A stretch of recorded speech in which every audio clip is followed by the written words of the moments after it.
pessoal, tudo bem com vocês? O vídeo de hoje vai ser mais uma história de amor.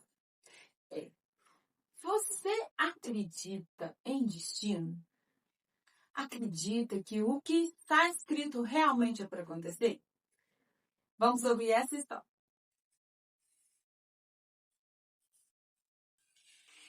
Eu morava numa cidade do interior, só com a minha mãe, que era muito rígida. Minha mãe trabalhava de faxineira em uma casa de família.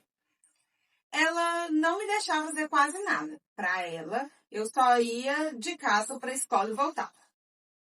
Porque ela falava que menina direita não se dá os frutos. Que não namora.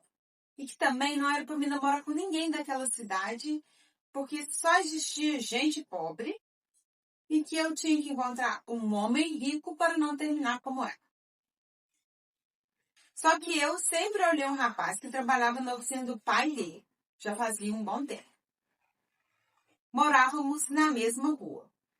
Se eu ia ao supermercado ou padaria, passava na porta da oficina, olhando lá para dentro. E se ele me via, parava o que estava fazendo e me olhava também, com um sorriso grande. Teve uma festa da igreja que a minha mãe deixou ir. Eu já tinha contado às minhas amigas que eu estava interessada nele. E elas passaram a observar e viram que ele também estava. Nossos amigos arranjaram um encontro atrás da igreja e tivemos nosso primeiro beijo. Nossa, como foi bom aquilo! Combinamos de continuar nos encontrando escondido, até o dia que a minha mãe descobriu.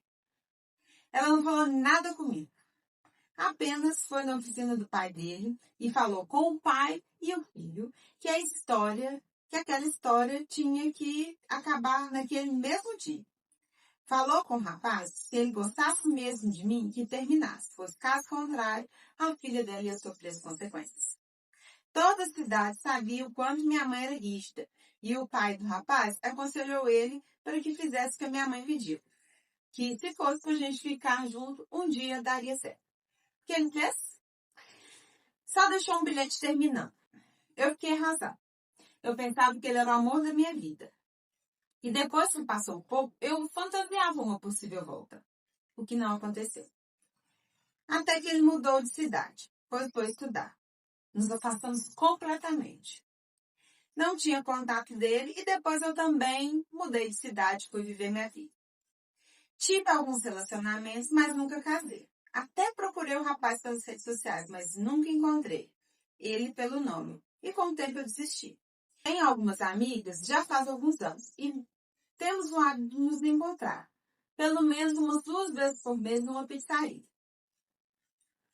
Quando começou a onda de aplicativos de relacionamento, elas me convenceram a fazer um perfil. Conversei com algumas pessoas, conheci pessoalmente, com poucas, e teve um cara que havia me interessado muito.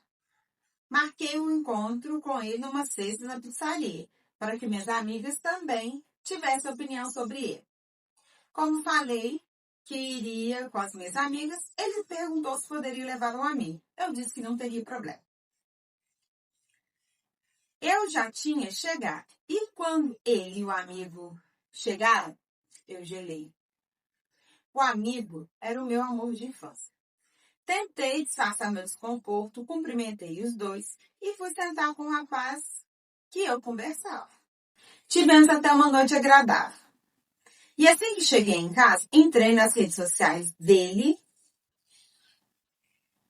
e fui procurar pelo meu amor de infância. E lá estava ele. Tinha colocado um nome diferente.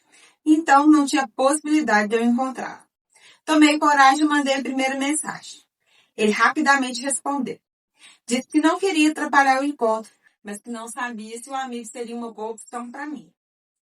Porque ele sempre dizia que estava em processo de divórcio, mas continuava morando com a esposa e não falava com ele sobre a possibilidade de sair de casa e também pediu para que, se fosse possível, se poderíamos conversar pessoalmente. Eu disse que queria dar uma chance para o amigo dele e ele concordou. Saí com o rapaz novamente e ele confirmou que ainda não tinha previsão de sair de casa e nem a esposa tinha condições de sair. Ao ouvir isso, respirei fundo e disse que eu não gostaria de continuar conversando com ele por causa dessa situação. Ele não reagiu muito bem, mas aceitou. Mandei mensagem para o meu amor de infância e falei que ele estava certo e que se ele ainda quisesse, poderíamos conversar pessoalmente. Marcamos e ele me contou toda sua história de vida, que tinha se casado, mas não teve filhos e que nunca me esqueceu. Disse sobre o motivo do sumiço, pois até então eu não sabia da ameaça da minha mãe. Também contei sobre minha vida, ficamos horas conversando. E quando fomos nos despedir, ele me deu um beijo tão bom. E era o mesmo beijo que eu adorava. Depois disso, começamos a namorar e hoje estamos casados e muito felizes. Entendo que esse tempo de distância foi bom para nós, para que hoje pudéssemos ter a vida que temos. Eu tenho a dizer apenas é que estejam abertas as possibilidades da vida em todos os aspectos. Ela pode te surpreender. Eu achei essa história linda e, diga-se de passagem, pode até ser o roteiro de um filme. Concordo plenamente de estar aberta para as possibilidades da vida, pois ela só vai nos surpreender quando nós estivermos abertos, dispostos e com coragem de arriscar. Podemos perder, mas também podemos ganhar. E nós só vamos saber isso se a gente tentar. Eu sou católica e tem um padre que toda vez que ele finaliza a missa na hora de despedir, ele fala uma boa semana e outras coisas, e sempre no finalzinho, a última palavra que ele fala é coragem. E eu acho que essa palavra é muito importante para os nossos dias, independente da situação que você está vivendo. Coragem é muito importante em todos os aspectos da vida. Então, eu desejo para vocês hoje coragem e espero que tenham gostado dessa história. E lembrem-se, se você quiser contar a sua história, eu vou deixar, pode mandar nesse e-mail aqui, ou também eu vou deixar aqui na legenda. Talvez também, se na vida nós toparmos e você me contar uma história e deixar que eu conte também, pode ficar tranquilo, que eu não, tranquila, que eu não vou revelar nomes e vou fazer o possível para que não deixar pistas para que descubram onde que ocorreu. Espero que vocês tenham gostado. Beijão e até a próxima história ou outro conteúdo aqui do canal. Tchau, tchau!